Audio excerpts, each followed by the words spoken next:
시청자 여러분 안녕하십니까? VOA 뉴스입니다.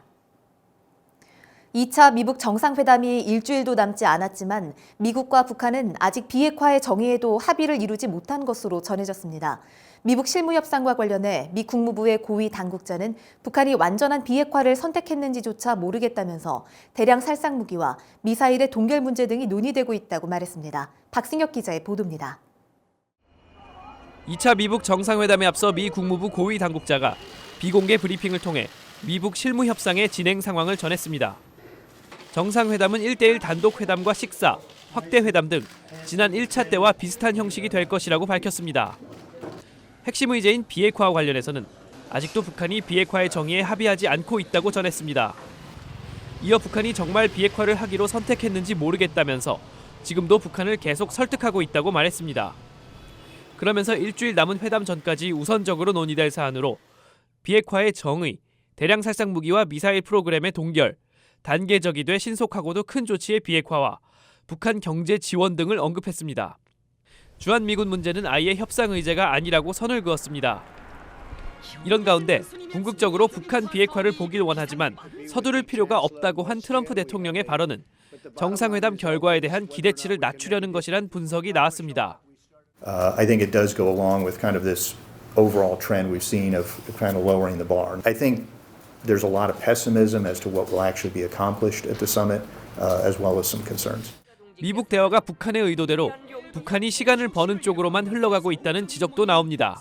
It shows you that the North Korean leader has ensnared President Trump into this process of negotiations without reaching a resolution. 정상회담 전까지 미북 실무 협상은 계속 이어질 예정입니다. 북한이 비핵화에 대한 올바른 선택을 하면 미국이 모든 인센티브를 제공할 것이라고 거듭 밝히고 있는 가운데 남은 기간 북한이 어떤 선택을 할지 주목됩니다. VOA 뉴스 박승혁입니다. 백악관이 2차 미북 정상회담에 앞서 북한이 플루토늄과 우라늄 농축시설 해체를 약속했다고 밝혔습니다. 백악관은 다음 주 미북 정상회담과 관련한 보도자료를 통해 이같이 밝히고 2차 미북 정상회담은 두 정상의 싱가포르 약속의 추가 진전을 만들기 위한 것이라면서 미국과 파트너들은 대북 투자 유치와 인프라 개선, 식량 안보 증진과 그 이상의 방안을 탐색할 준비가 돼 있다고 밝혔습니다. 북한 김정은 위원장의 경제개발 정책에 영향을 미치는 세력으로 북한 내 신흥 부자 계층인 이른바 돈주들과 특권층들이 있다고 미국 내 전문가가 분석했습니다. 이들은 남한과의 통일을 원하지 않을 것이란 지적도 있습니다. 조은정 기자입니다. 김정은 위원장이 경제를 강조하고 있는 정책 결정의 배경에는 새로운 특권층이 있다고 해군 분석센터의 켄 고스 적국 분석국장이 분석했습니다.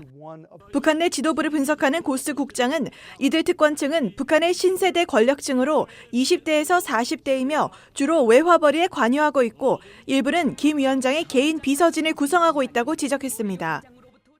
Many people within Kim Jong-un's personal secretariat hail from this kind of group of people. These are people who are the sons and daughters of the elite. And they have, I think, quite a bit of influence on Kim's thinking on the way forward. 북한 관영 매체들이 김 위원장이 신년사를 통해 언급한 경제 발전을 위한 총력 태세를 거듭 강조하고 있는 가운데 새 특권층의 영향력은 큰 것으로 추정됐습니다. These are the people that are pushing him toward the economy as being the focus of North Korea's future. 이런 가운데 평양을 여러 차례 방문하면서 특권층을 접촉했던 트래비스 제피슨 씨는 김 위원장과 신흥 부자들은 서로 공생관계로 보인다고 평가했습니다.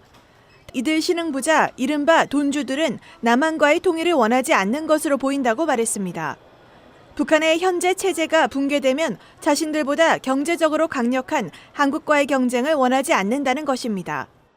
When it does collapse, and that means they're going to essentially, there will be automatic reunification with South Korea, and in that scenario, they will become sort of second-class citizens. 제피슨 씨는 그러나 돈 많은 평양의 특권층도 북한 정부의 감시에서 자유롭지 못한 것으로 보인다고 전했습니다. VOA 뉴스 조은정입니다. 마이크 폼페오 미 국무장관은 1989년 베를린 장벽이 무너진 것처럼 북한도 어느 날 갑자기 변화할 수 있다고 말했습니다. 폼페오 장관은 21일 미국 폭스 방송 인터뷰에서 북한이 당장 비핵화할 것이라고 믿느냐는 질문에 자신이 동독 국경 근처에서 군복무하던 시절을 언급하며 이같이 답했습니다. 또 당시 아무도 베를린 장벽이 무너질 것이라 예상 못했다며 우리의 대화 노력과 대북 제재로 언젠가 북한에도 그런 날이 올 수 있다고 말했습니다. 미국인 10명 가운데 7명 이상은 대화 노력에도 불구하고 북한의 비핵화 달성은 어려울 것으로 보는 것으로 조사됐습니다. 시카고 국제정치협회가 지난 1월 미국 성인 1,019명을 대상으로 한 설문조사에서 미북 대화가 북한 비핵화를 이끌어낼 수 있다고 자신하느냐는 질문에 73%는 그렇지 않다고 응답했고 그렇다는 응답은 24%에 그쳤습니다. 북한 비핵화에 성공해도 미한동맹과 주한미군을 유지해야 하느냐는 질문에는 51%가 그렇다고 답했으며 37%는 동맹을 유지하되 미군은 철수해야 한다고 했고 7%는 미한동맹을 해체해야 한다고 응답했습니다. VOA 뉴스 마칩니다. 시청해주신 여러분 고맙습니다.